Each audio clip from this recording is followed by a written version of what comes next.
Bueno, por cierto, los que no hayan podido revisar, ya les puse ahí el link en el grupo de Classroom, el canal de YouTube que tengo donde subo todas las clases, ¿no? Incluso van a poder encontrar otras clases que hay ahí de los compañeros de sistemas políticos, de los compañeros de sistema, perdón, de política, economía y sociedad de México 2 y de semestres pasados, igual de introducción al pensamiento social y político moderno. Entonces, bueno, pues ahí si tienen curiosidad a meterse y les da tiempo, pues háganlo. Bueno, en fin, entonces eso ya está. ¿Qué más? Pues creo que no había ningún otro aviso. Bueno, la compañera Ana no va a poder venir hoy, me acaba de mandar mensaje de que no va a poder estar asistiendo. Pero bueno, ya saben, ¿no? Con la cuestión de las participaciones, pues la dinámica de siempre, no se preocupen. Anótenlas ahí en el chat. ¿Qué más? Pues bueno, nada más. Me gustaría que entonces empezáramos a reflexionar sobre este tercer libro de la política de Aristóteles. A ver cómo les fue, qué les pareció, qué reflexiones les trajo. Si encontraron alguna, yo encontré varias, ¿no? Cuestiones que por ahí pueden ser como críticas indirectas, pedradas hacia su profesor Platón, ¿no? Que decía como, que podría ser así como que Platón decía esto, pero pues yo no estoy de acuerdo, ¿no? Aunque no lo dice literal, pero se podría entender así. Entonces, bueno, pues me gustaría escucharlos y a ver quién quiere empezar.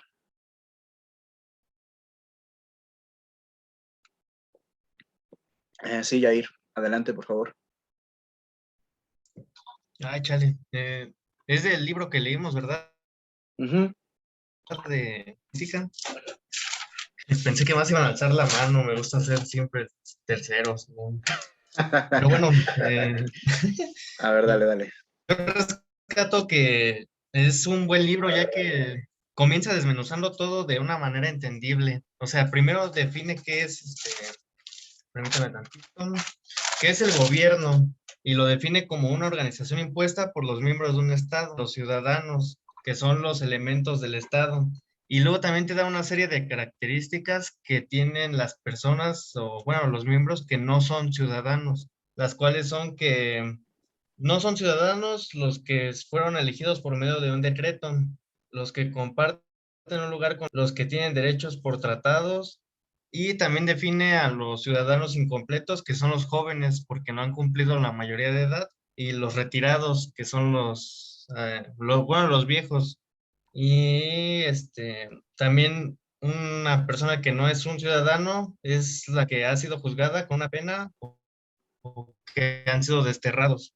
Y bueno, después de eso, explica bien qué es un ciudadano, que es aquel que puede participar en la administración de la justicia. Y que, por cierto, para Aristóteles, me parece que era los magistrados eran el ciudadano como más puro, el mejor, ¿no? Porque decía que ellos, virtudes, que es la política y la privada. La política refiriéndose a la relativa a los deberes del oficio, y la privada, que es la del hombre de bien. Por lo tanto, estos actúan en estas dos virtudes. Y bueno, ya no voy a decir nada para que los demás participen, pero el libro está muy bueno porque entendí muchas cosas que no había entendido. De hecho, en otras clases de esto, pero de una manera más teórica. Y esta es un poco más práctica, pero también teórica. Ok, perfecto, muchas gracias. Sí, o sea, uno de los núcleos centrales de esta parte del texto de Aristóteles, pues es la cuestión de la ciudadanía, ¿no? O sea, definir ciudadanía eh, y además entender que la ciudadanía también depende del tipo de gobierno, ¿no? Los ciudadanos no son todos iguales en todas las formas de gobierno, ¿no? Depende de qué tipo de gobierno. Entonces, el tipo de ciudadano, el tipo de virtud además que debe tener un ciudadano es diferente también en ese sentido, ¿no?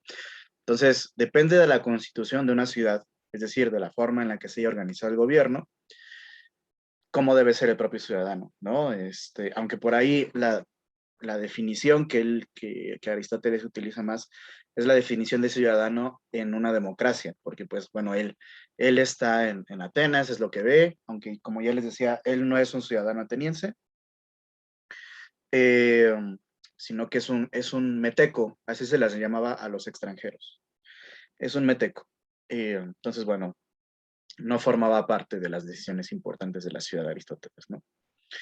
Eh, entonces, bueno, sí, o sea, la cuestión de la ciudadanía es una cuestión importante que obviamente después va a ser retomada por los modernos, ¿no?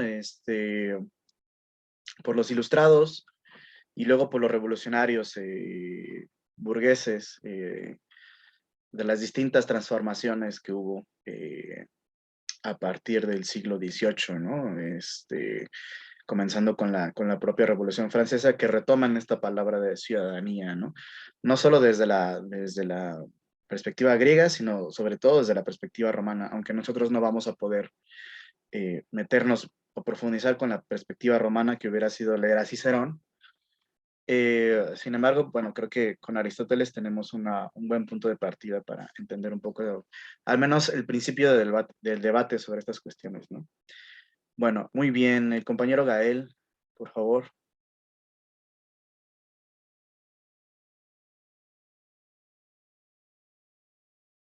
Ay, disculpen, es que se me está trabando esta cosa. Bueno, pues respecto a esto también rescato lo de la ciudadanía, pero a mí se me hizo un poquito reiterante respecto a algunos puntos porque sí se pone a discutir ciertas cosas que ya repasamos en la anterior lectura. Y bueno, no digo que esté malo allá, porque siempre es bueno como reiterar ciertos puntos que son importantes a destacar, pero sí se me hizo poco extraño, un poco pesado. Por ejemplo, ese hecho de que se ponga a hablar de las mujeres con los hombres, cómo es que el ciudadano, cómo es que el dueño, vaya, retoma también este aspecto del dueño y el esclavo, cómo esto hace parte de la formación cierta de lo que puede llegar a ser un ciudadano también.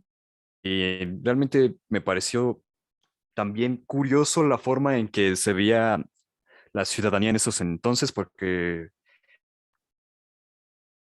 pues parece ser relación distante de ciertas actividades que se realizaban antes de forma independiente, como lo puede ser la artesanía o la labor de los soldados o personificaciones así.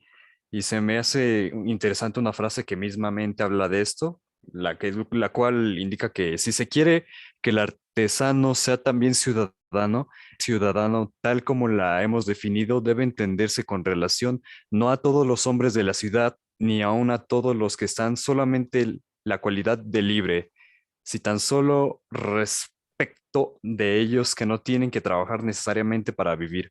O sea, hace esta disociación entre lo que es un ciudadano, que teóricamente podría decirse que es algo así como una persona independiente de las labores de ganarse el pan y todas esas cosas, como que ya tiene ese privilegio de existir dentro de la sociedad por el simple hecho de ser un ciudadano y ser perteneciente a la propia, bueno, a la propia, no sé si sea Atenas o qué ciudad se están refiriendo, creo que sí es Atenas, ¿no?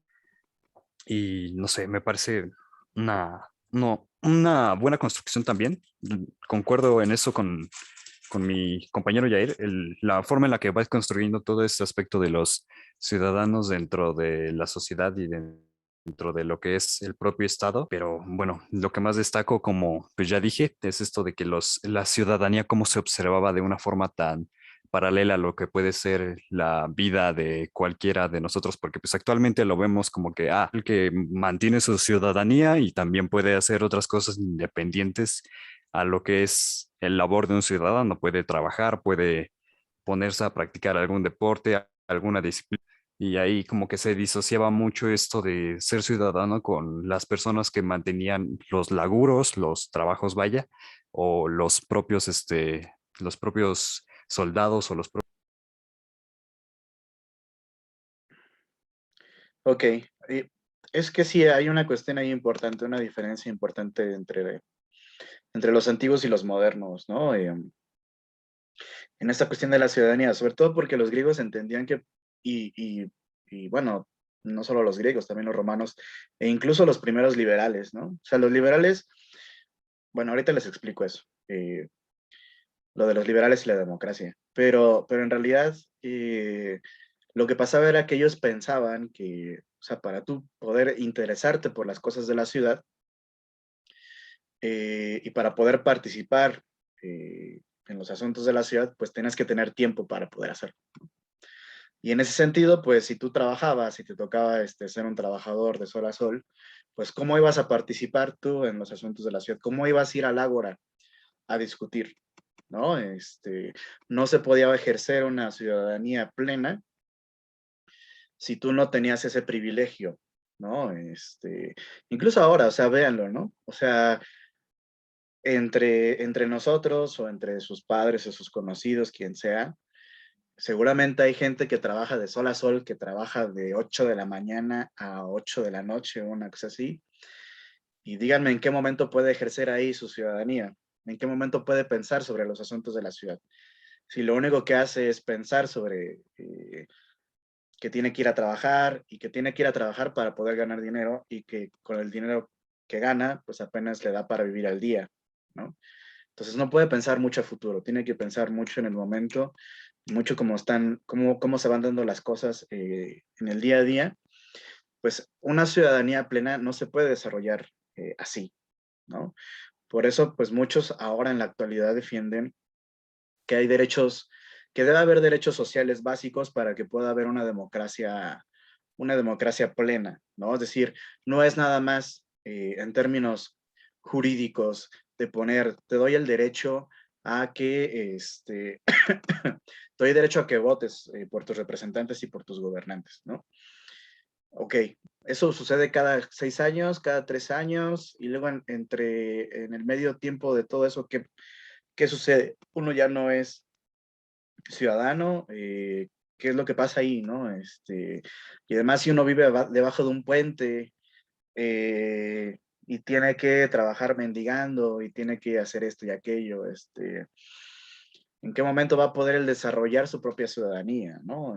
¿En qué momento va a poder este tipo de personas desenvolverse como ciudadanos plenos? Entonces, muchos teóricos en la actualidad lo que dicen, no, es que en una democracia tiene que haber ciertos derechos básicos en términos materiales, no solamente en términos abstractos de si te doy el derecho, ya está escrito que tú tienes ese derecho, sino también en términos materiales de que haya un mínimo de, digamos, de acceso a ciertas necesidades básicas para que entonces uno pueda desarrollarse plenamente como ciudadano, ¿no? Unos dicen que, por ejemplo, tiene que ser la educación, ¿no? Otros la salud también, y así muchos otros servicios que se supone que algunos son públicos, otros no, otros son privados, porque se ha entendido que algunos elementos deben ser parte del mercado, que deben ser una mercancía y no un derecho, ¿no? Eh, entonces, son algunas de las cuestiones, ¿no? Digamos, de esta de este elemento de la ciudadanía, al menos en aquella época, pero también en nuestra época más moderna, por ejemplo, cuando nos toca analizar el liberalismo no es igual a la democracia, aunque muchos a veces lo entienden así, y muchos lo han entendido así. Los liberales no son demócratas, necesariamente. Eh, los liberales defendían una forma republicana de gobierno, que pudiéramos decir, una forma en la que hubiera una intervención en la propia res pública, es decir, la cosa pública de los ciudadanos, ¿no? En general. Pero ellos también entendían una ciudadanía bastante acotada. Me estoy acordando de un librito que tengo acá arriba, bueno, no alcanza, está muy alto, pero es un libro que publica el Fondo de Cultura Económica que se llama Las elecciones en la Francia revolucionaria, una cosa así, ¿no? Si uno se pone a estudiar estas primeras elecciones en estas nuevas repúblicas liberales que surgen a partir del siglo XVIII, pues no había este sufragio universal como el que hay ahora, ¿no? Eran algunas secciones de la ciudadanía los que podían ejercer, por ejemplo, el sufragio. No eran todos los que podían votar. Y por lo regular eran los más ricos o los que tenían alguna propiedad, que tenían terrenos, etcétera, etcétera. Esos eran los que podían intervenir en la política, ¿no? Después esto se fue ampliando a través de... Sorry, me desconectó, pero ya estoy acá de vuelta. Apagaré mi cámara de nuevo.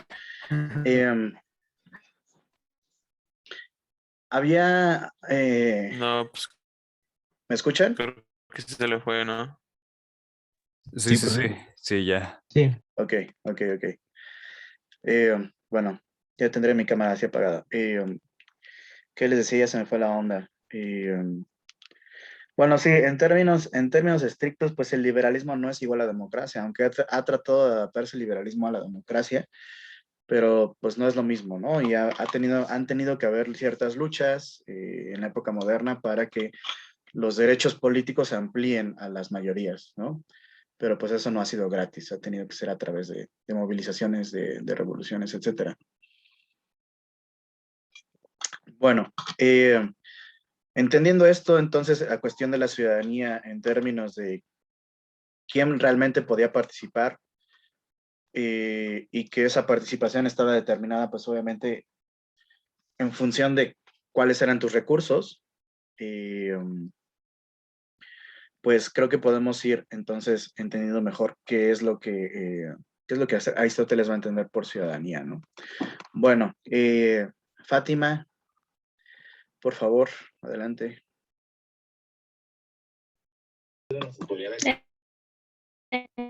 Sí, yo iba a decir dos cosas, pero que los tengo anotados.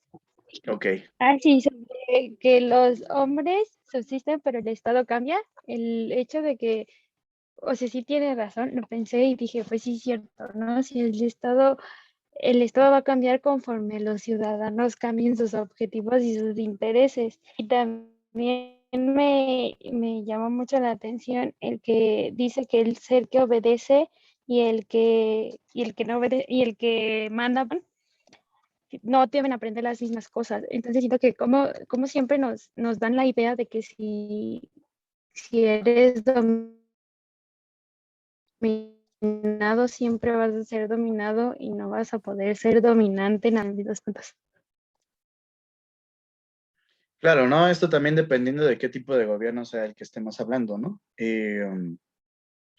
Por ejemplo, él dice, sí, en un tipo de gobierno monárquico va a haber unos que se dediquen, o va a haber uno que se va a dedicar a mandar y otros que se van a dedicar a obedecer, ¿no? Y en un gobierno aristocrático va a haber unos que manden, que son los mejores, se supone, y otros que obedezcan, pero en un gobierno democrático se supone debe de haber esta capacidad para que todos puedan obedecer y además puedan mandar, ¿no? O sea, la virtud o una de las características que tendría que tener un ciudadano en democracia sería la capacidad de mandar y de obedecer, las dos, ¿no? Porque en algún momento le puede tocar mandar, pero dice Aristóteles que alguien no puede mandar bien si no aprendió primero a obedecer, ¿no? Entonces, esta es una de las características que tiene que tener un ciudadano en términos democráticos, ¿no? Incluso se parece mucho a esta cuestión de los zapatistas, ¿no? Del mandar obedeciendo, de aquí el gobierno manda obedeciendo, ¿no? Que es uno de los lemas del EZLN o del movimiento de los zapatistas. Pues un poco es esta idea, ¿no? O sea, que en cualquier momento tú que eres ciudadano puedas ejercer el mandato, pero también la obediencia, dependiendo de las circunstancias. El problema, por ejemplo, que sucede en nuestras democracias más actuales, en las democracias más modernas, es que este ejercicio del mandato y del obedecer no se da en todos los ciudadanos o para todos los ciudadanos. Son pocos los ciudadanos que pueden acceder al poder como tal, ¿no? Son muchas las razones a esto, pero obviamente entre una de ellas es la propia cantidad de ciudadanos que existen en la actualidad, ¿no? No podemos comparar la polis griega, la ciudad de Atenas, que era una ciudad de Estado, nada más que no era un país, o sea, porque Grecia no era una nación-estado como la que podemos concebir ahora en la actualidad, ¿no? O sea, Grecia eran pequeñas ciudades-estado que eran soberanas entre sí, ¿no? Entonces, había mucho menos población y además de que toda la población no era necesariamente ciudadana, sino nada más unos cuantos miembros de esa población eran ciudadanos, que era una cosa que ya comentábamos, ¿no? Los hombres, ricos, etcétera, que eran los que podían ejercer la ciudadanía, ¿no? Ni las mujeres, ni los niños, ni los esclavos eran ciudadanos. Entonces, realmente el número de ciudadanos era bastante pequeño Y en ese sentido, todos podían reunirse en un ágora, no hacía falta que se nombraran representantes, todos podían reunirse y discutir asuntos de la ciudad, ¿no? Ahora imagínense reuniéndose a todos los mexicanos en una asamblea para discutir asuntos del país. Para empezar, no creo que haya una plaza en donde podamos reunirnos todos juntos, ¿no? Y discutir. Y además que discutir sería un desmadre, ¿no? ¿Cómo podríamos hacerlo? Pues sería una cosa muy poco práctica. Entonces, en esos términos, y aparte de otras cuestiones, es que en nuestras democracias actuales, pues se eligen a representantes que sean quienes llevan nuestra voz, ¿no? Dadas las dificultades logísticas que implica la democracia en la actualidad. Entonces, bueno, hay que tener también esto en consideración. Andrés, por favor.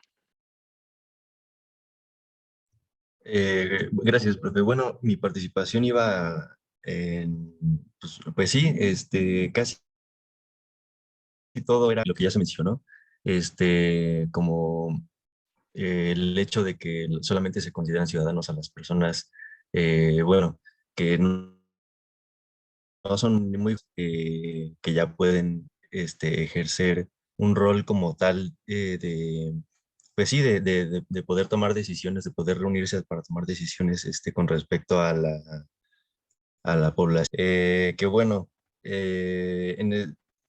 para resumirlo, vendría siendo como que nada más podían ser ciudadanos las personas privilegiadas, ¿no? Porque ya mencionaron a los artesanos, también creo que menciona a los marineros, algo así. Y bueno, pues ¿qué otra cosa podría resaltar? Bueno, más bien una duda. Si las mujeres y los niños y los ancianos y los esclavos y otras personas que no se consideraban personas privilegiadas no eran ciudadanos, entonces, pues, ¿cómo se les podría definir dentro de... Pues,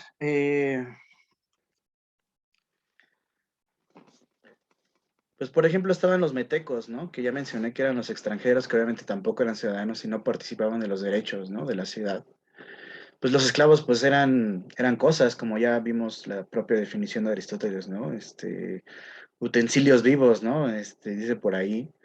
Eh, pues las mujeres, pues en realidad también eran tratadas como cosas, ¿no? Y los niños, pues como ya bien mencionaba hace rato un compañero, pues era esta cuestión de, pues que tenía que esperar, ¿no? Había que esperar a que fueran mayores de edad para poder ejercer esta ciudadanía. Entonces, o sea, el número de ciudadanos, pues realmente en este sentido, por estas cuestiones, pues era muy poco, ¿no? Ahora, también hay otra cuestión por ahí en la lectura, pero que, bueno, no sé si alguno de los que faltan por participar lo vaya a mencionar, pero es la cuestión de las formas de gobierno, ¿no? Y de las formas de gobierno pervertidas, que también estaría interesante comentarlo. Pero bueno, quiero dejar primero paso a los que faltan, a Fernanda y luego a Alicia, por favor. Bueno, no sé si me oigo bien en primera. Te escuchas un poco bajito.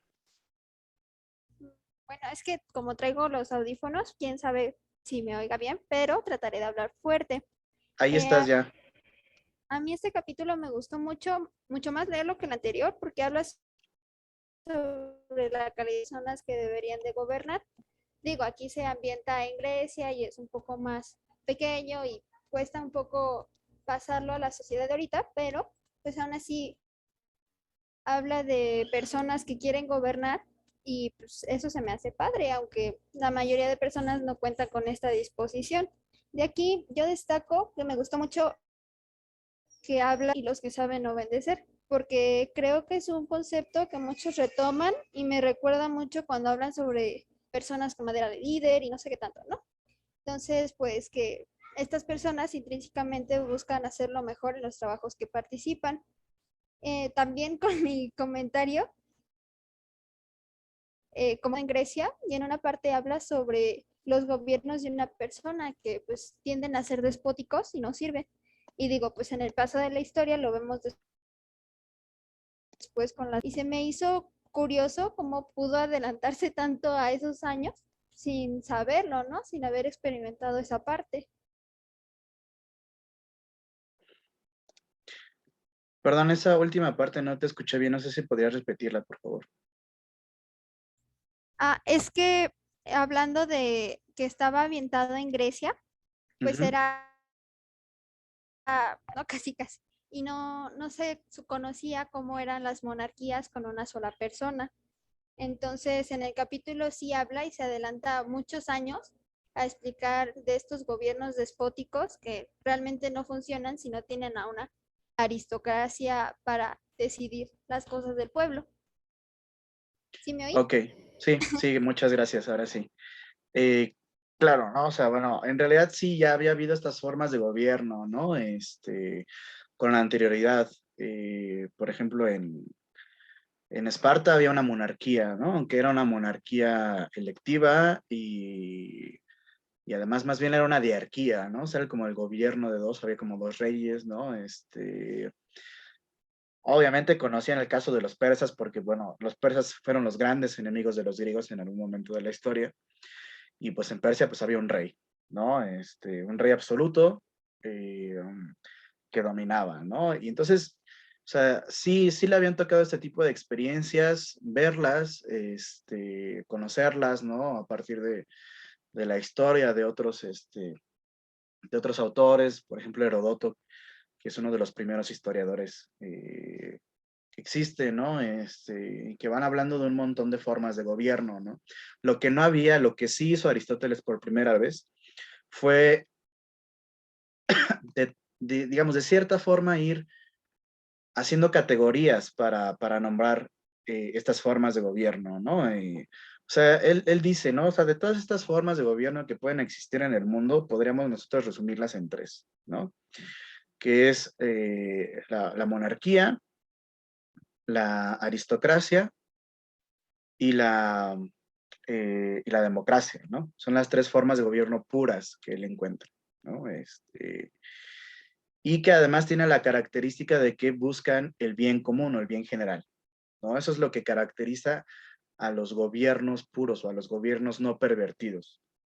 Y lo que va a caracterizar a los gobiernos pervertidos es que no buscan el bien general, sino que buscan el bien de ya sea de uno solo o de una minoría o de un grupo en específico de la ciudad, ¿no? Por ejemplo, en el caso de la monarquía, el gobierno o la forma más bien pervertida de este gobierno sería la tiranía, ¿no?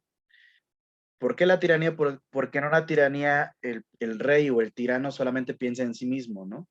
Y hace que sus leyes sean obedecidas pues a partir del uso de la fuerza, ¿no? A partir de la obligación, ¿no? Y no porque el propio ciudadano entienda que el rey digamos en términos como lo entendería el propio Aristóteles, que el rey es el más virtuoso de la ciudad y que por tanto es el quien tiene la mejor capacidad para poder gobernar, ¿no? En una monarquía ideal en términos de Aristóteles, pues quien es el rey es, digamos, el mejor de la ciudad y por eso merece gobernar, porque además lo va a hacer para el bienestar de todos, ¿no? Acuérdense que Aristóteles no es como Marx, ¿no? O sea, que Marx sí dice, bueno, aquí hay división de clases, acá nada de que todos somos hermanos y de que todos nos abrazamos y cantamos y bailamos juntos y tomamos y bebemos. No, no, o sea, eso para Marx pues no es cierto, ¿no? Pero para Aristóteles sí, o sea, para Aristóteles el mismo interés tiene el esclavo que el amo. Y entonces por eso aquel que gobierna en nombre de todos, eh, lo hace por el bien de todos, ¿no? Así es como entiende Aristóteles las formas de gobierno, ¿no? Aunque haya diferencias sociales, siempre es por el bien de todos, ¿no? En el caso, por ejemplo, de la aristocracia, que es el gobierno de una minoría, pero esta minoría sí ejerce este poder a partir de, de que tiene una virtud que sobrepasa a otros grupos, ¿no? O sea, sí son los mejores en términos de su capacidad de gobierno, ¿no? Su capacidad de entendimiento de las decisiones de gobierno, etcétera, etcétera. Y por eso merecen estar ahí donde están, ¿no? O sea, en el gobierno. Y además la gente que no forma parte de la aristocracia en un gobierno como este, entiende que estas personas o que esta minoría tienen esa capacidad, ¿no? Es decir, es consensuado este asunto, es decir, nosotros o ponemos un rey o ponemos una aristocracia porque somos conscientes de que es la mejor forma de gobierno para nosotros, ¿no? Por eso también Aristóteles menciona que cada ciudad va a tener una diferente forma de gobierno dependiendo de la naturaleza de sus ciudadanos, ¿no? Si los ciudadanos, por ejemplo, entienden que todos tienen la misma virtud, que todos son igual de virtuosos, pues entonces lo que va a surgir ya no es ni una monarquía ni una aristocracia, sino una democracia. La democracia en ese sentido, pues entonces sería el gobierno del pueblo o el gobierno de la mayoría, ¿no? Y la perversión de una democracia sería la demagogia, ¿no? Es decir, el gobierno de los pobres, ¿no? Estas promesas que a veces se hacen que no son, digamos, factibles, pero que hacen algunos gobernantes, ¿no? Hacia los pueblos y que entonces dicen, nosotros les prometemos que no sé qué, no sé qué, no sé qué, ¿no? Esa es la famosa demagogia. Eh, y entonces empiezan a gobernar solamente pues, para los más pobres, ¿no? Entonces, ahí Aristóteles, por ejemplo, eso lo llama una forma pervertida de gobierno, ¿no? Cuando el gobernante solamente ve por una parte de la sociedad y no por todos, también lo ve como una perversión, ¿no? De una forma de gobierno, en este caso de la democracia. Por ejemplo, aquí nuestro más grande filósofo mexicano de la actualidad, que es Andrés Manuel López Obrador. Obviamente lo estoy diciendo sarcásticamente, pero por ejemplo, no sé si ustedes se acuerdan cuando López Obrador traía este eslogan, ¿no? De primero los pobres, por el bien de todos, primero los pobres. No sé si les tocó alguna vez escucharlo. Y precisamente era la idea, ¿no? De que para que a todos les fuera bien, había que ver primero por los pobres, ¿no? O sea, él no estaba llamando solamente, digamos, a la idea de gobierno para una sola sección de la población, que serían los pobres, ¿no? Porque él decía, sí, o sea, sí vamos a ayudar a los pobres primero, pero vamos a ayudar a los pobres primero porque eso es para el bien de todos, para el bien de todos los mexicanos, incluso de los ricos, ¿no? O eso es lo que podríamos sacar como deducción del propio discurso de López Obrador. Pues bueno, pues López Obrador pues no es aristotélico, ¿no? Si alguien les pregunta a ustedes así en una cena así medio random y les dice, oye, ¿y tú que ya estás estudiando acá la licenciatura y el rollo y ciencias sociales y no sé qué? A ver, ¿López Obrador es aristotélico o no? Y pues ya, se la sueltas y le dices, Nel, pues no, la neta López Obrador pues no es aristotélico, ¿no? Ya saben, en una peda así muy casual se lo sueltan a alguien. Entonces, bueno, me parece que así va quedando un poco más claro y más delineada la idea de Aristóteles de las tres formas de gobierno y de las tres formas de gobierno pervertidas, ¿no? Que la característica principal de las formas de gobierno pervertidas es que van a estar solamente dirigidas ya sea al interés de uno solo, en el caso de la tiranía, al interés de un pequeño grupo, en el caso de la oligarquía, que es la forma pervertida de gobierno de la aristocracia, o solamente de una parte del pueblo, ¿no? Que es la forma de perversión del gobierno demócrata. Entonces, bueno, dejando esto en claro, pues ya daré paso a los que siguen levantando la mano. Ahora sí, Alicia, perdóname por este gran choro.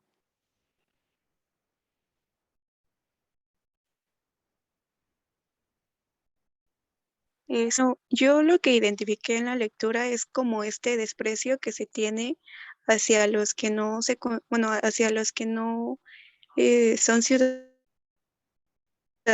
por ejemplo, como los esclavos, y que no, o sea, no pueden gozar de los mismos derechos que tiene como el ciudadano. Y además de que no solo es como el ser, digamos que también debes de cumplir con ciertas, pues, características para que se te considere ciudadano, porque también mencionaba en el libro que también había otra forma en la que te podías convertir en ciudadano, que era a través de la revolución. Digamos, esa forma no era la mejor o no se consideraba como, o no se le iba a considerar a la persona que pues de esa forma se haya convertido en ciudadano como un verdadero ciudadano. Entonces también como que debías de seguir ciertas normas para que se te considerara como tal ciudadano. Y otra idea que me parece es que dice que el que manda no necesita ser capaz de trabajar y debe más bien de saber emplear a los que lo obedecen y el trabajo es el que, digamos, le toca desarrollar a los esclavos. Y pues yo creo que pasándolo a la actualidad, también pues lo vemos, aunque bueno, ya no hay una esclavitud como tal, pero todavía existen como estos líderes que manejan pues las grandes empresas y que pues estamos trabajando como para ellos y ellos lo único que hacen pues es realizar como qué, qué es lo que, bueno, te dan órdenes de qué es lo que ellos quieren que hagas, pero pues en sí tú ya estás como atado a seguir ciertas reglas o pues ya no te permiten como realizar otras labores porque debes de trabajar como para ellos. Entonces yo creo que aquí también como que se puede adecuar este punto a la actualidad. Y sería todo. Ok, muchas gracias, Alicia. Pues sí, o sea, desgraciadamente, digamos, ejercer la libertad plenamente aún sigue siendo, pues, un sueño, ¿no? Incluso en los países más desarrollados, no es nada más en México, ¿no? Y que tiene que ver con esta cuestión que ya alguien pone ahí en el chat, ¿no? La cuestión de la alienación de la que hablaba Marx, ¿no? Un poco más la crítica que hacía, ¿no? Al liberalismo, a los liberales, a la burguesía, a la libertad burguesa, pues era esta cuestión de que, o sea, esa libertad que tanto pregonaban, pues realmente no era tal, ¿no?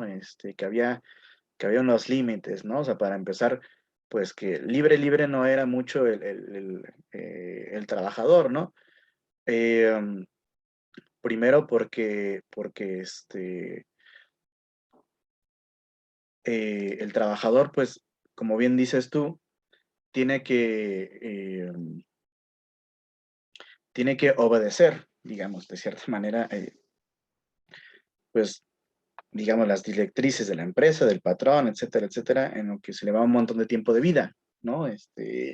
No es que nada más esté 1 hora, 2 horas ahí, ¿no? O sea, se la pasa la mayor tiempo del día ahí. Entonces, pues eso es como difícil ver ahí la libertad, ¿no? Por eso, o sea, una de las cuestiones que, por ejemplo, Marx defendía era esta idea de que en una sociedad realmente libre, en la sociedad comunista que él pensaba, eh, realmente cada uno iba a poder desarrollarse y desenvolverse en el trabajo que más le gustara, ¿no? En el trabajo en el que él se sintiera a gusto, ¿no?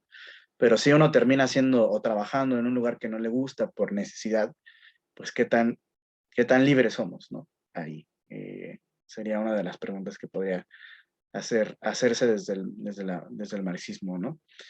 Eh, bueno, muchas gracias, Cristian.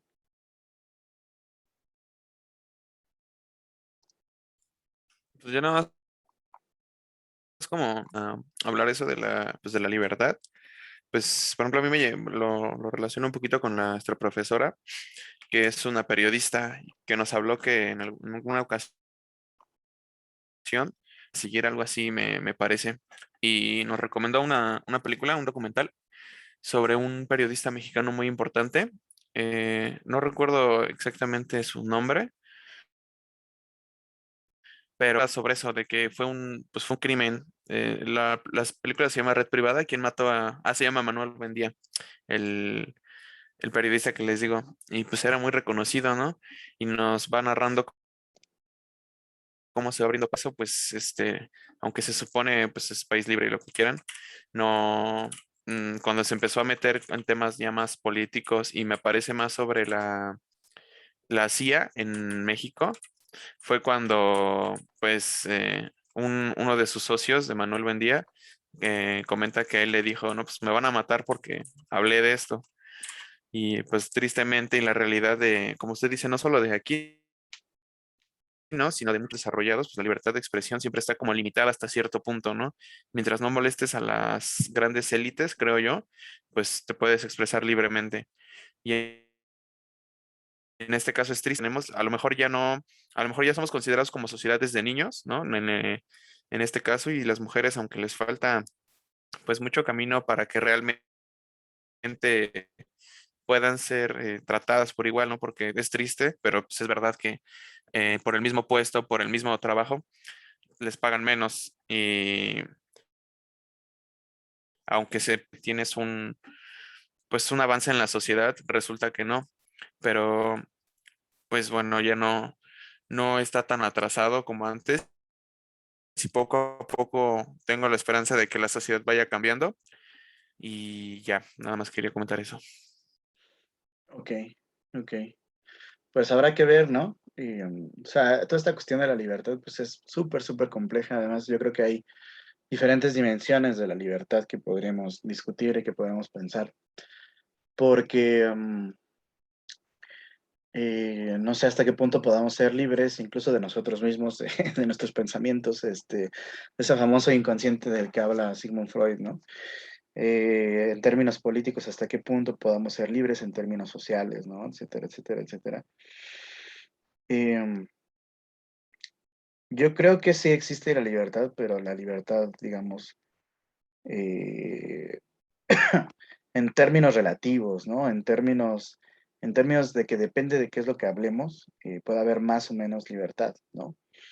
Pero, pero así como la libertad absoluta, me parece que sí pues una cosa bastante difícil de lograr, ¿no? Sobre todo porque somos seres sociales que necesitamos de los otros, que en ese término, pues podría parecer difícil, ¿no? Sobre todo, por ejemplo, pensar en este tipo de anarquismo más individualista, ¿no? Pues quizás sería difícil imaginarlo, ¿no? Pero bueno, Marianne, por favor.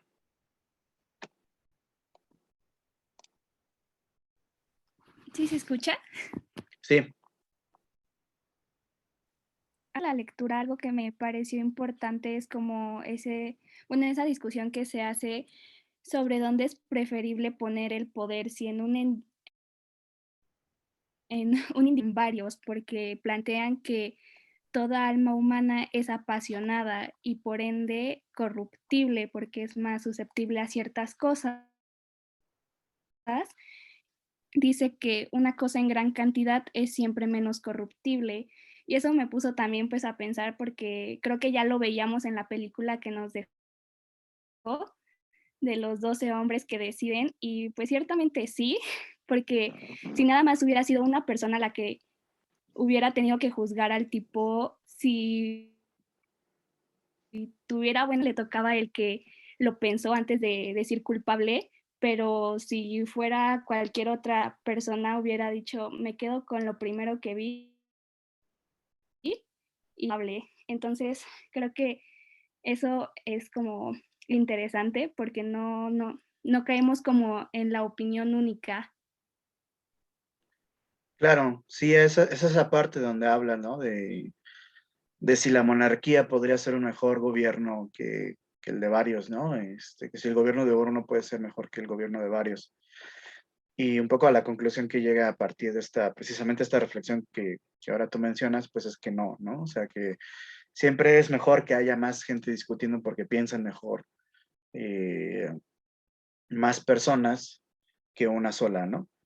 Y también la cuestión de las pasiones, ¿no? O sea, uno solo se puede entregar mucho más fácilmente a la cuestión de las pasiones que una multitud, ¿no? Entonces, por eso él defiende la idea de que la monarquía quizá no es la mejor forma de gobierno, ¿no? Además, pues porque a lo mejor un rey puede tratar de gobernar a partir de leyes, pero finalmente él termina siendo el juez, ¿no? Porque la ley siempre necesita aplicarse, aunque es abstracta y pretende ser universal, la ley siempre se trata de, más bien siempre va a tener que aplicarse a cuestiones particulares, ¿no? A hechos particulares. Entonces, en ese sentido, el rey siempre va a terminar siendo juez y puede terminar dejándose llevar por las pasiones, ¿no? Ya sea de odio, de amor, de cualquier tipo de pasiones que pueden intervenir en ese tipo de decisiones, ¿no? A lo mejor es que me toca juzgar a fulanito y fulanito me cae mal desde no sé cuándo y entonces ahora es el momento de chingármelo, ¿no? Entonces, ese tipo de cuestiones son por las que Aristóteles no es muy defensor de la forma de gobierno de la monarquía, ¿no? Y iba a pensar que es mejor que intervengan muchas personas en el gobierno a que intervenga solamente una, ¿no? Por esta cuestión.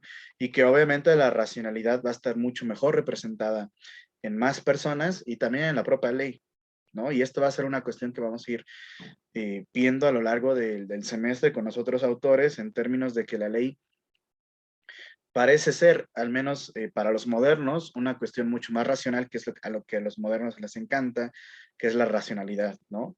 Que van a defender la ley como representante de esta racionalidad, ¿no? De la propia razón por encima de las pasiones humanas, ¿no?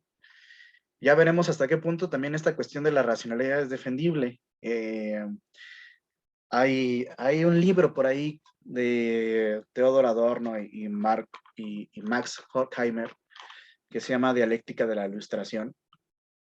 Y es una crítica a la ilustración y a la racionalidad que nace de la propia ilustración, ¿no? Y entonces, una de las cosas a las que concluyen estos autores es, pues la ilustración, la racionalidad nos ha llevado a Auschwitz, ¿no? Por ejemplo. Entonces, ¿por qué? Pues porque en Auschwitz pues, se mataba racionalmente, ¿no? O sea, había listas a ver de cuántos iban a morir hoy, ¿no? A ver cuántos iban a morirse en esta semana en las cámaras de gases, ¿no? O sea, había toda una organización técnica burocrática detrás de los campos de concentración nazis. Había una racionalidad detrás de todos estos campos de concentración, en las formas de matar, ¿no? Mejor, más organizadamente. Entonces, claro que la racionalidad, pues no es necesariamente una cosa buena, ¿no? La racionalidad depende de qué objetivo tenga uno, ¿no? Se puede aplicar. Si quieres matar mejor y más, pues también lo puedes aplicar para eso, que fue para lo que lo utilizaron los propios nazis. Entonces, bueno, también habrá una crítica hacia la racionalidad, pero que va surgiendo a partir de este momento, ¿no? A partir sobre todo de los clásicos griegos que empiezan a pensar que debe haber algo que se ponga por encima de las pasiones humanas, ¿no? Tanto en Platón como en Aristóteles eso va a estar presente. Bueno, Adrián, por favor. Sí, ¿sí me escucho? Sí, adelante. Gracias. Bueno, yo más que nada quería mencionar lo de, o sea, cómo a lo largo de la lectura, o sea, todo se basa más que nada, bueno, al principio, ya me hice bolas, decían, sobre la descripción de los ciudadanos y la del Estado, ¿no? Y al principio se hace como que todo un laberinto tratando de definir lo que es el ciudadano, las virtudes.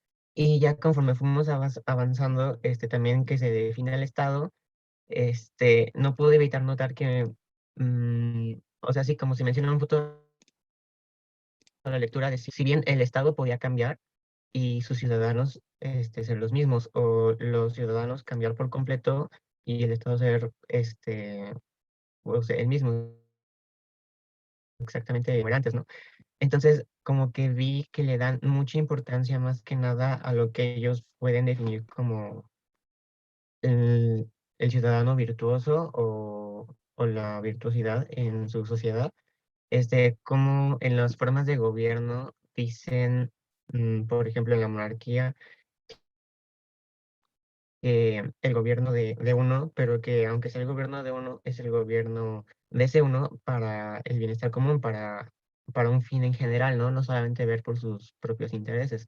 Entonces, más que nada, a lo que están como apostando mucho, a lo que apostaban mucho en ese entonces, era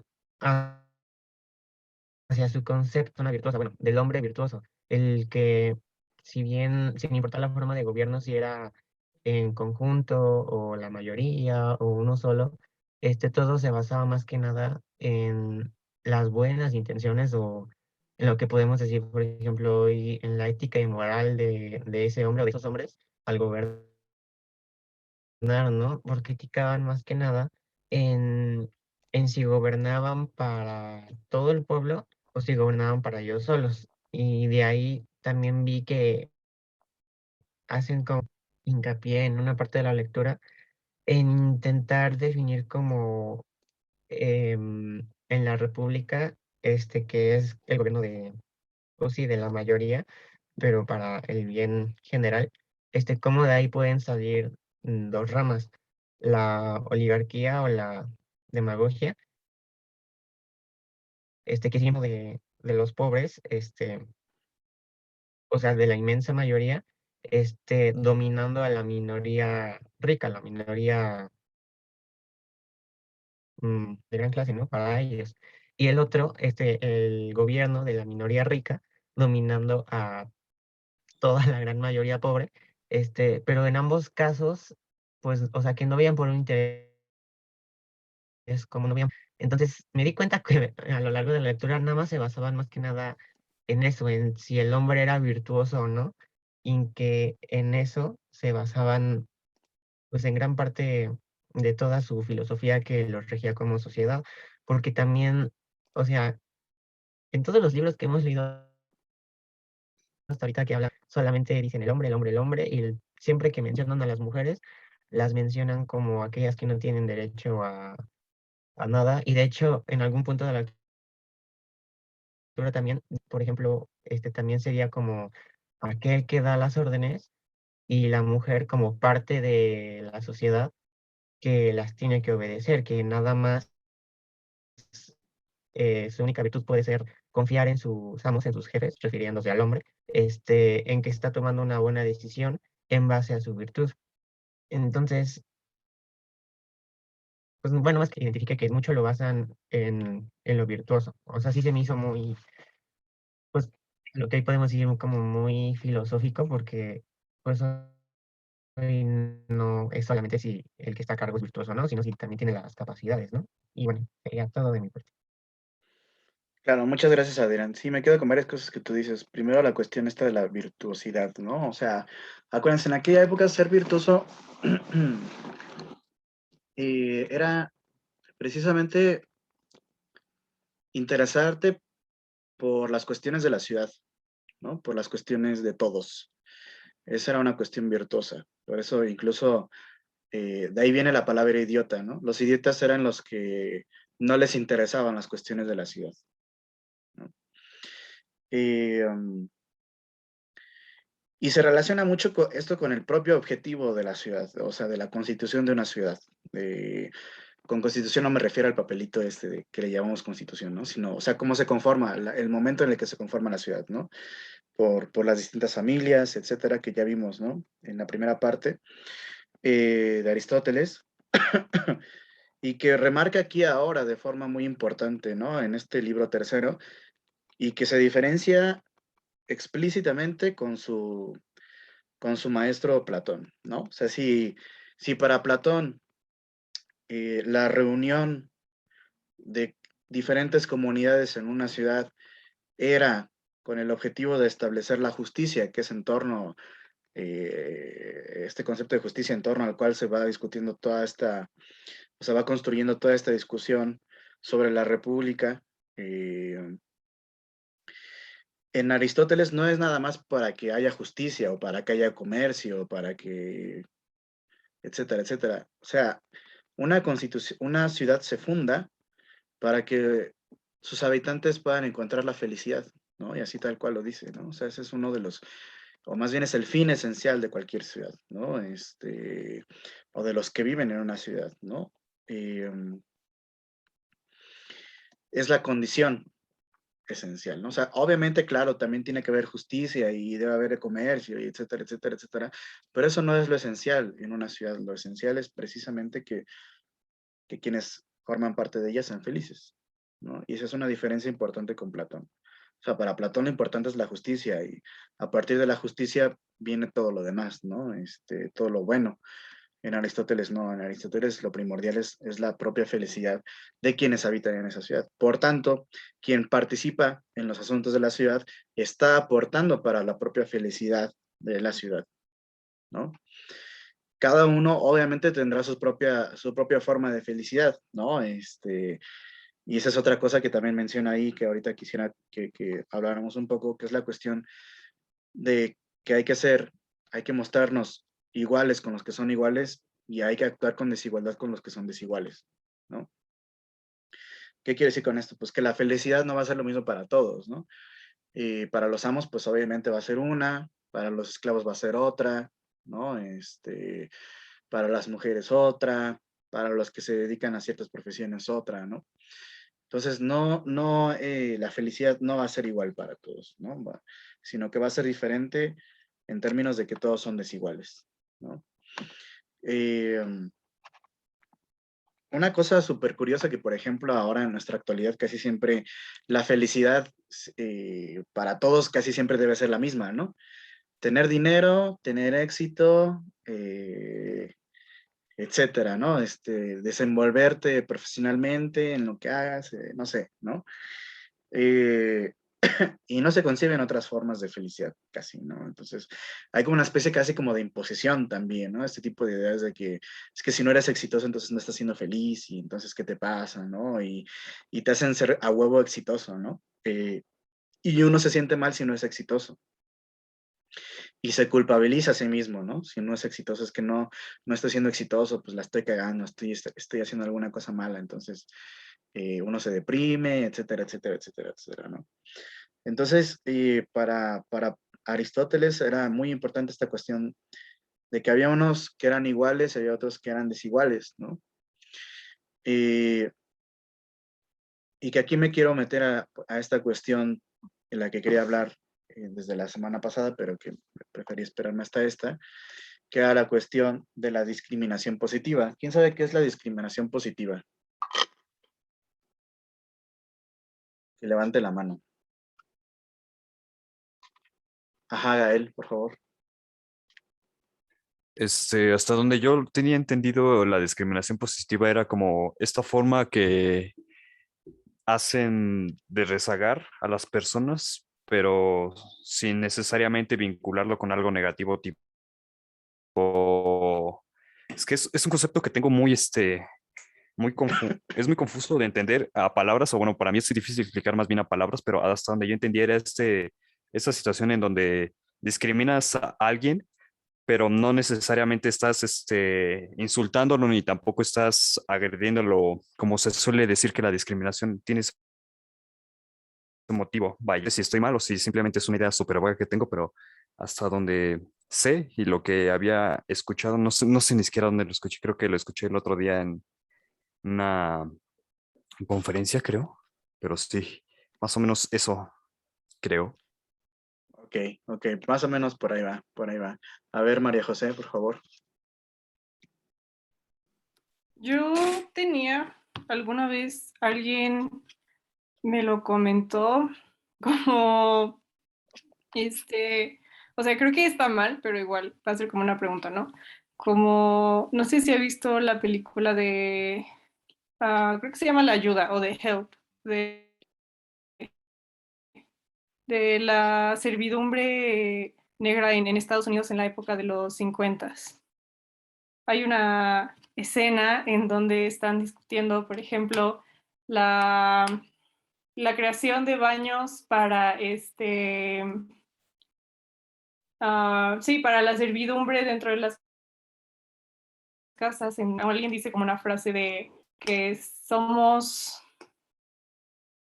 algo así como de somos diferentes, pero hay que darles como las mismas oportunidades o algo así. No sé si tenga que ver con eso. O sea, sé que es como O sea, tiene que ver ciertas acciones positivas, entre comillas, para beneficiar a un grupo discriminado, pero no sé si esa parte de la segregación pueda ser un ejemplo.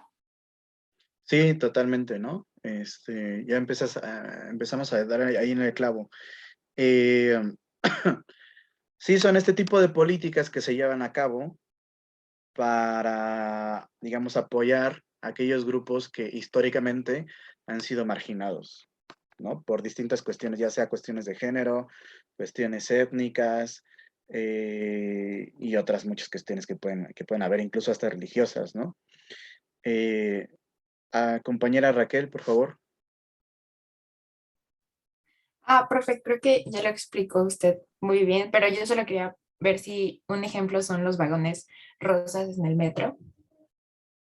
Claro, claro, sí, sí, sí. O sea, esta cuestión de que hay vagones exclusivos para las mujeres y que no es porque sí, ¿no? Sino es porque históricamente han sufrido un acoso en las instalaciones del metro, ¿no? Y entonces lo que se les da es este vagón exclusivo para ellas y es una forma de discriminación positiva, ¿no? O sea, se les está tratando diferente en tanto que han sido tratadas diferente de manera histórica, pero en términos negativos. Entonces, al hacerlo de esta forma, lo que se trata de hacer es de que puedan tener un acceso más o menos equitativo a las instalaciones del metro sin tener que sufrir ese tipo de acosos, ¿no? Que habían sufrido históricamente, ¿no? Y que entonces puedan ir de lo más tranquilo como puede ir un hombre, ¿no? Bueno, en términos más o menos relativos. Sí, sí, sí, es un muy buen ejemplo. ¿Algún otro ejemplo así de discriminación positiva que se les ocurra? Los lugares de estacionamiento para las personas discapacitadas. Claro, claro, eso es otro muy buen ejemplo, ¿no? Mercedes. No, pues justo iba a decir lo mismo. Ok. A ver, ¿alguien más? Profe, Ajá. o sea, regresando al tema del metro, ¿podrían ser los lugares para personas discapacitadas? O sea, que nada más hay como uno en cierto vagón. Sí, claro, claro, ¿no? O sea, por ahí va esta idea, ¿no? O sea, de que estas personas que, digamos, en términos sociales podrían resultar marginadas por su condición, pues ya no lo sean, ¿no? Sino que puedan, puedan tener un acceso a ese tipo de servicios sin problemas, ¿no? Iván. Pues la verdad, no sé si esté bien, pero yo siento que también podría ser esa parte, ya, o sea, una persona que pueda padecer de, por ejemplo, de síndrome de Down, esa parte de la ternura de, pobrecito, o esa lástima, ¿no? Que se le puede tener a ciertas personas por sus condiciones, no sé si también podría ser. O sea, más que así de, ay, míralo, qué extraño, o qué aberración, o cosas así,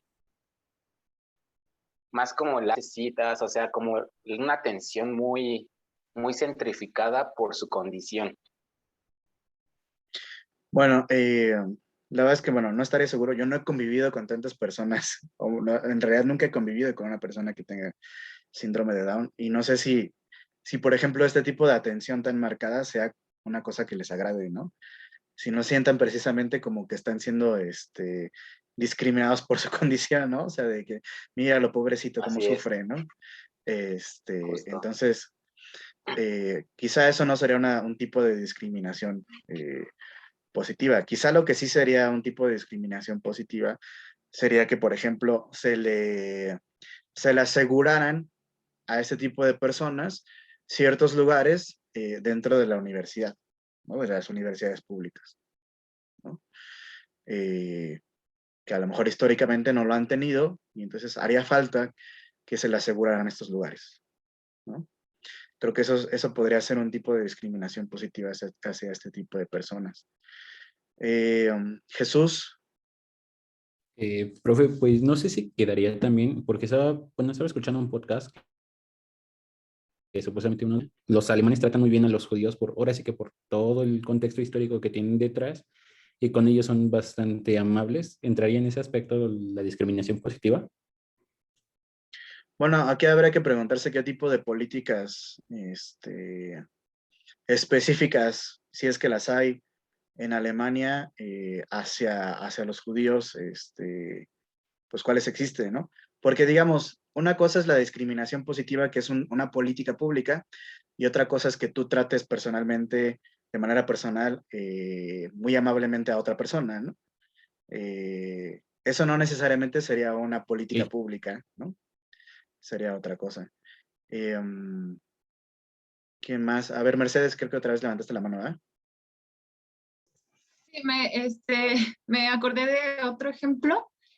También podría ser un ejemplo de discriminación positiva que hayan centros de salud, o sea, bueno, más bien organizaciones, perdón, no es lo mismo, organizaciones que hagan pruebas gratuitas o accesibles para la comunidad LGBT, no sé. Claro, claro también, ¿no? Porque históricamente pues no han tenido ese tipo de acceso, ¿no? Y quizá haría falta ir viendo esta cuestión. María Pues José, sí, otra para vez levantó. pruebas de enfermedades de Claro, transmisión sexual, no sé. claro, definitivamente. Adelante, adelante, María José, por favor. Sí, iba a decir otro ejemplo, pero me quedé pensando en lo que dijo, creo que fue Jesús, pero, o sea, no podría así entrar en la definición de discriminación positiva por o sea, por la definición que dice que se usa, o sea, que su función es la de corregir una desigualdad. Porque, no sé, o sea, puede que me esté equivocando, pero sí existen ciertas leyes en Alemania, por ejemplo, las que prohíben negar el holocausto, ¿no? Y pues todo lo que pasó. No podría, en ese sentido y con esa definición, entrar lo que él dice en la discriminación positiva. Lo que pasa es que, por ejemplo, como bien dices, está esta prohibición a la negación del holocausto. Por ejemplo, también si vas en Alemania y de repente levantas la mano así como el saludo fascista, también te llevan al bote, ¿no? Pero esas ya son disposiciones de gobierno, ¿no? O sea, son disposiciones públicas. Y en ese sentido, pues precisamente por eso me refiero a ellas como políticas de gobierno, ¿no? Políticas públicas que van encaminadas a esta cuestión. Ya si tú quieres personalmente tratar bien a alguien porque te sientes en tu identidad históricamente obligada u obligado a tratar bien a ese tipo de personas, pero eso ya es una decisión personal, ¿no? Es decir, ya no es una prohibición en términos generales, que así es como funcionan las leyes, ¿no? Las leyes siempre se aplican a términos generales. En cambio, tu decisión personal de tratar bien a alguien, pues es tu decisión personal, ¿no? Y en esta cuestión de la prohibición de la negación del holocausto, pues es una decisión política y es una decisión jurídica que es general, ¿no? Ya no es personal ahí. Al menos fue así como yo entendí la cuestión que comentó el compañero, ¿no? De tratar amablemente a alguien. Me parece que esa es una decisión más personal que una cuestión que el gobierno de Alemania obliga a alguien, ¿no? A que tú seas amable con alguien. No sé si sea, si esa puede ser una disposición gubernamental, ¿no? Me parece que, al menos en las democracias liberales en las que vivimos, la cuestión de la individualidad y de la capacidad individual de ser como uno quiera ser, me parece que marca ahí un límite importante, ¿no? Al menos en términos de ser amable o no ser amable con alguien, ¿no? Bueno, ¿quién más levantó por acá la mano que no había participado? Mauricio Mora, por favor. Bueno, pues no sé si entra también dentro de este criterio de discriminación positiva el hecho de que, por ejemplo, aquí en México, creo que cada comunidad indígena tiene la libertad de gobernarse de una manera pues más autónoma y bajo sus propios establecimientos culturales, socioculturales. y pues estas comunidades siempre han sido como históricamente discriminadas por simplemente ser indígenas. Entonces no sé si entraría también dentro de este rubro a las comunidades indígenas y el permiso que se tiene para que ellos puedan gobernarse de una manera a lo mejor un poco más diferente a que todo el país. Sí, de hecho eso es resultado o uno de los resultados, por ejemplo, del levantamiento zapatista en el 94, ¿no? Que se forman los famosos, o se conforman los acuerdos de San Andrés, que finalmente no son respetados del todo, eh, pero sí hay una reforma, creo recordar que es el artículo 115, no sé si es el 15 o es el 115 de la Constitución mexicana, que menciona esta cuestión de la autonomía municipal y que también va ahí, creo recordar aparejada la cuestión de la autonomía de las comunidades indígenas, ¿no? Creo que tiene que ver con los usos y costumbres que les llaman, ¿no? Y claro, esa es una lucha que, más bien eso es resultado de una lucha hecha por los propios indígenas, porque pues digamos, hasta antes de eso lo que se trataba era de asimilarlos, ¿no? Es decir, o sea, los indígenas tenían que ser ciudadanos iguales a nosotros, olvidarse de su identidad, olvidarse de sus tradiciones, olvidarse de todas esas cosas anticuadas, ¿no? Que decían, eh, y ser más parecidos a un ciudadano común, a los mestizos, ¿no? Que somos nosotros. Entonces, una de las cosas que históricamente las comunidades indígenas habían pedido, pues era un respeto a su identidad que venía acompañada, pues obviamente, de un respeto a sus tradiciones, a sus formas, usos y costumbres, ¿no? Entonces sí, o sea, ahí sí hay creo que sí hay una forma de lo que podríamos llamar una política de discriminación positiva, ¿no? Adrián y luego Iván otra vez, por favor. Ah, bueno, también se me había ocurrido, no sé, ahorita que mencionó,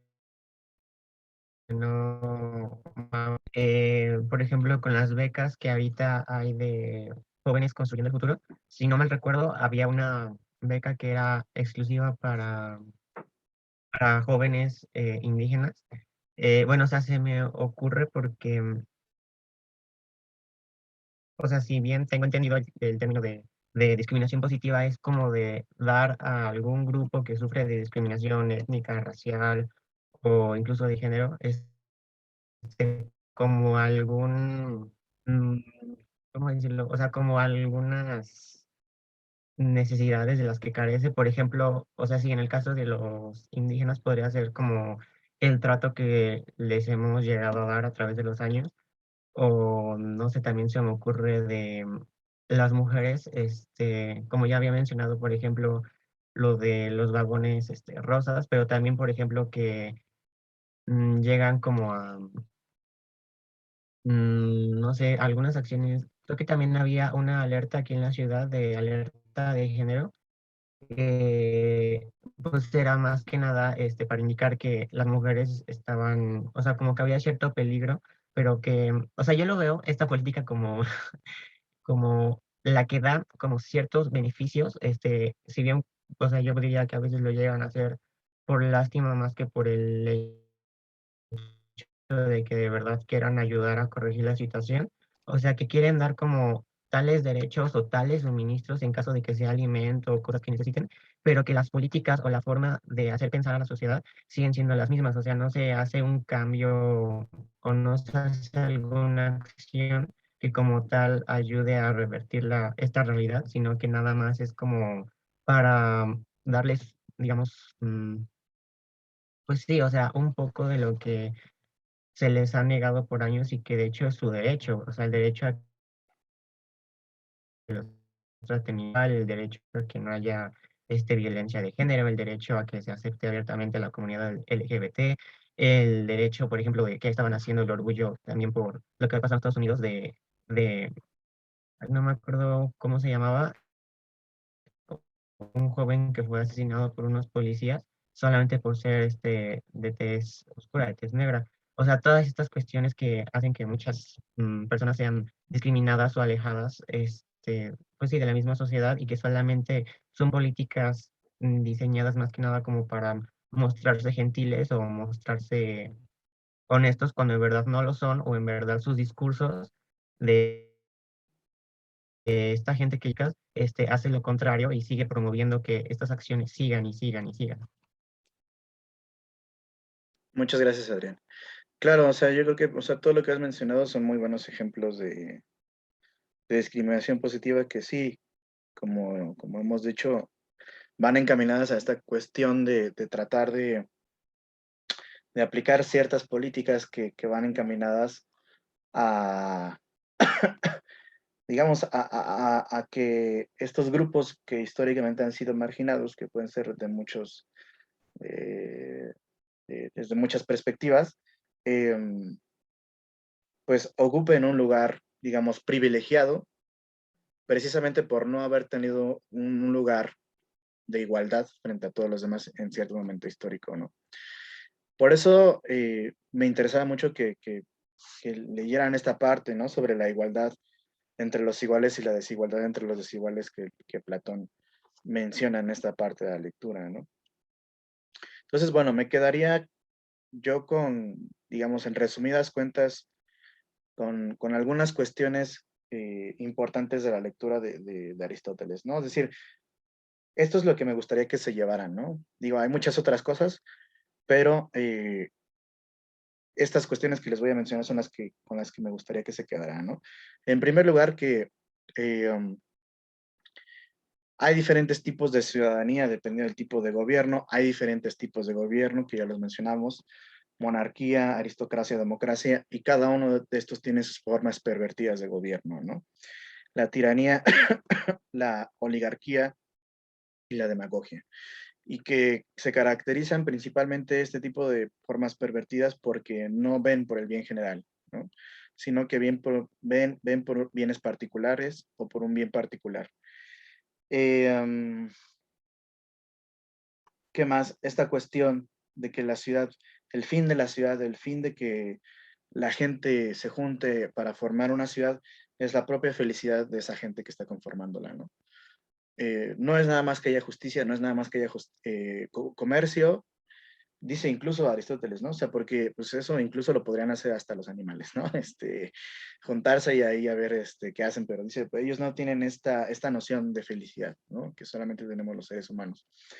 Y la última cosa es esta cuestión precisamente de la necesidad de tratar a los iguales como iguales y a los desiguales como desiguales. ¿Por qué? O sea, esta cuestión de la discriminación positiva es precisamente esto, tratar como desiguales a los desiguales. Históricamente, ciertos grupos han sido desiguales, pues entonces no puedes tratarlos igual. No puedes esperar que las mujeres que se transporten de la misma manera en el metro como lo hacen los hombres, porque históricamente han sido tratadas como desiguales. Entonces hay que tratarlas como lo que son, como desiguales, y hay que darles ciertas prerrogativas que los otros no tienen, ¿no? Es decir, tratarlas como desiguales. Entonces, por eso esta cuestión de la igualdad tiene más bien que ver, incluso como lo menciona el mismo Aristóteles, con la equidad más que con la igualdad. O sea, la justicia tiene más que ver con la equidad que con la igualdad, ¿no? Es decir, que cada uno reciba de acuerdo a la proporción que merece, ¿no? Y no todos iguales, porque entonces estaríamos siendo injustos, porque no todos somos iguales, ¿no? Ahí es donde entra un poco la noción de justicia de Aristóteles, ¿no? La justicia no es igualdad, sino tratar a cada uno como debe ser tratado de acuerdo a sus propias circunstancias. Esa sería la justicia para Aristóteles, ¿no? Bueno, no sé si alguien más tenga algún otro comentario, alguna otra reflexión. Sí, Mauricio, adelante. Sobre el libro, bueno, también se me hizo muy interesante, pues, cómo Aristóteles plantea esto de los tres tipos de gobierno, ¿no? De la aristocracia, de la democracia y de la monarquía, que después serían retomados y yo creo que profundizados y un poco más modernizados por Rousseau con su libro del contrato social, donde también empieza a platicar sobre los tipos de gobierno y cómo estos se deben de configurar dependiendo la cantidad de ciudadanos y dependiendo el tamaño de la nación o del estado por el que estén. Solamente que creo que Rousseau ahí se va más del lado de la aristocracia, diciendo que la democracia es pues una sociedad establecida por dioses podría ser totalmente democrática. Y también pues esta situación que se plantea de que los gobiernos pues pueden estar cambiando constantemente igual en beneficio de la sociedad porque pues como que cada gobierno tiene como un periodo de caducidad y luego la democracia no va a funcionar y va a tener que... Eso también lo establece Rousseau, creo que diciendo que la monarquía después se vuelve aristocracia y la aristocracia en democracia y luego se repite el ciclo. Y pues eso se me hizo muy interesante cómo se abarca esta percepción de las formas de gobierno y cómo está relacionada pues mucho con el tipo de ciudadano y la situación en la que se encuentran, ¿no? Sí, claro, o sea, bueno, todo esto de hecho, ¿no? Lo vamos a volver a ver, sí, con Rousseau, pero también con John Locke, con Hobbes y con otros autores ahí importantes que ya son más de la época moderna, ¿no? Rousseau es un personaje ahí bastante, bastante chistoso, digo, muy interesante en los textos del contrato social que lo vamos a leer. Creo que es un tipo muy inteligente, pero ya les contaré chismes ahí de Rousseau. Algún día lean las confesiones de Rousseau, y van a ver qué cagado era ese tipo, que le gustaba, era medio masoquista, le gustaba que le dieran nalgadas, y además, anduvo con su mamá adoptiva. Entonces, imagínense, estaba medio loquillo ese cuate. Pero bueno, cada quien, ¿no? Cada quien trae sus ondas. Entonces, bueno, sí, vamos a ver a Rousseau, vamos a ver a estos otros autores y vamos a seguir planteando precisamente toda esta cuestión de las diferentes formas de gobierno y cuál es la mejor. Hobbes, por ejemplo, va a decir que la mejor es la monarquía, ¿no? Locke va a defender la democracia, etcétera. Entonces, vamos a ir profundizando con esto, pero esta es la base. O sea, Aristóteles es la base después de los que van a venir después, ¿no? Y que van a venir a hablar de las distintas formas de gobierno. Bueno, ¿alguien más? ¿Alguna otra participación, reflexión, chisme, algo? ¿No? Bueno, pues Los entonces, chismes cuentan como participación. los chismes cuentan como servicio a la comunidad. Así que adelante, si tienes uno. Yo sí tengo un chismesazo, A pero ver. la Hoy verdad sí, yo no tengo. es súper irrelevante. Pero, o sea, ay, es que qué pena de verdad, pero bueno, el fin de semana salí con mi mejor amiga a un bar. Y bueno, o sea, para resumir, 6 policías terminaron súper mal la copa y, o sea, literalmente me empujó y toda la gente vio cómo me estuvo empujando, entonces estuvo bien denso, de verdad. Pero bueno, no sé, terminó medio extraño el pedo, honestamente. Y ¿qué más? Ah, sí, y bueno, veníamos con otros 3 chavos, entonces, pues los chavos como que le decían como de, no, pues relájate, o sea, ya no te hizo nada. Y ya, pero sí estuvo muy intenso. Órale, o sea, fue tu amigo el que se puso Súper intenso. innecesario. No, mi amiga, sí, no, Ah, ok, no midió sus ok, copas. Sí. ok. Bueno, pues ya, digo, ese tipo de cosas creo que sirven como experiencia para saber con quién ir a beber y con quién no, ¿no? Sí.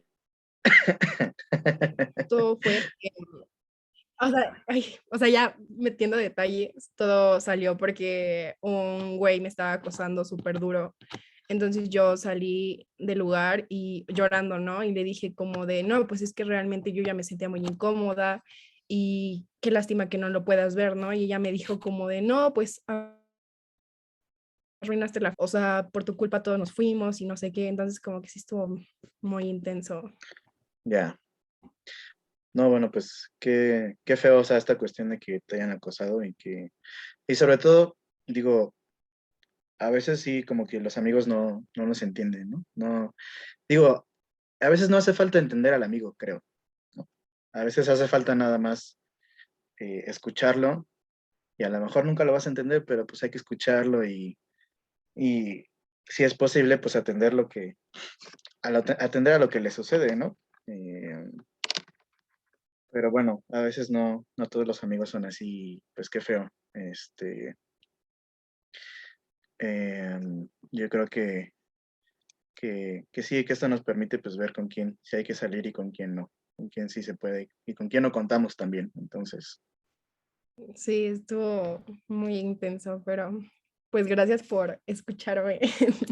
no, pues de nada, qué bueno que sirva al menos este lugar, además de para que nos quememos las neuronas, para que si es posible, pues tengamos unos minutitos de desahogo, ¿no? Porque yo entiendo que todo el mundo anda ahorita, todo el mundo está estresado, todo el mundo está así, preocupado por un montón de cosas y sobre todo por esta cuestión de la pandemia. Yo creo que eso ha, eh, digamos, profundizado un montón de cuestiones de estrés y de angustia, ¿no? O sea, que está medio feo, pero sí. Raquel, ¿tú quieres decir algo?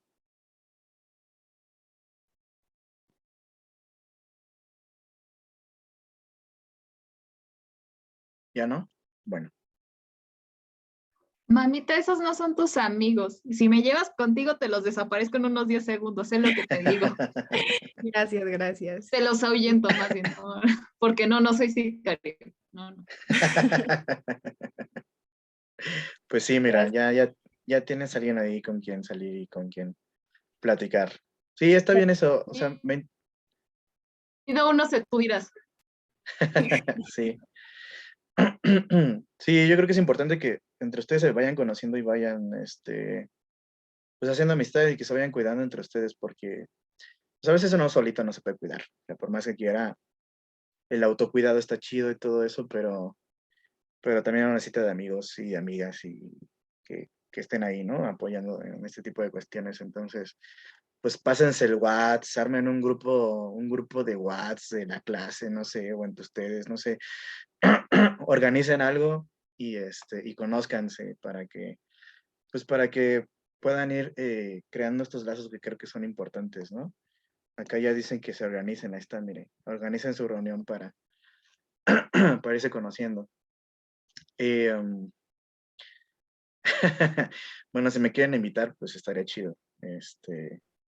Sí, profe, No hay porque usted problema. nos cae súper bien, honestamente. Muchas gracias, ustedes también me caen muy bien. La verdad es que a mí siempre me gusta mucho los grupos de introducción al pensamiento porque siempre son los más chidos. Me encanta a mí.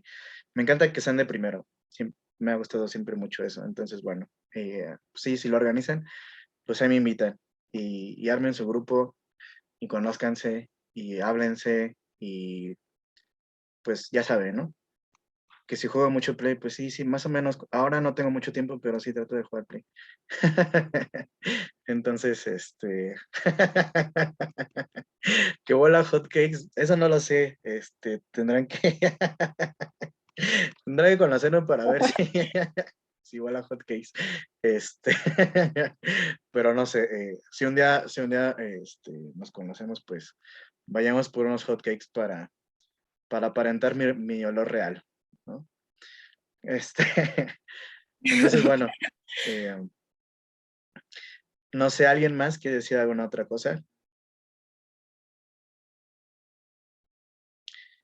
Si no, bueno, pues vamos uy, un desayuno grupal estaría chido ahí en el IHOP. Bueno, ahí organícenlo y ahí me dicen, ¿no? Pero bueno, creo que ahora lo que todos... Sí, arme la clase en las islas. ¿Mandé? Por favor, sí, arme la clase en las islas o en algún lugar. Estaría interesante. Sí, Estaría bien, estaría súper padre, la verdad.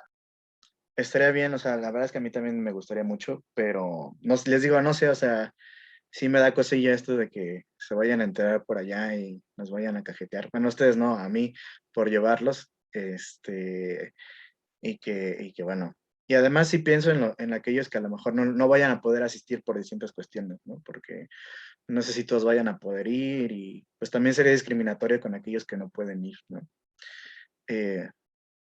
Entonces, pues sí, me lo pensaré. A ver si podemos pensar en algo.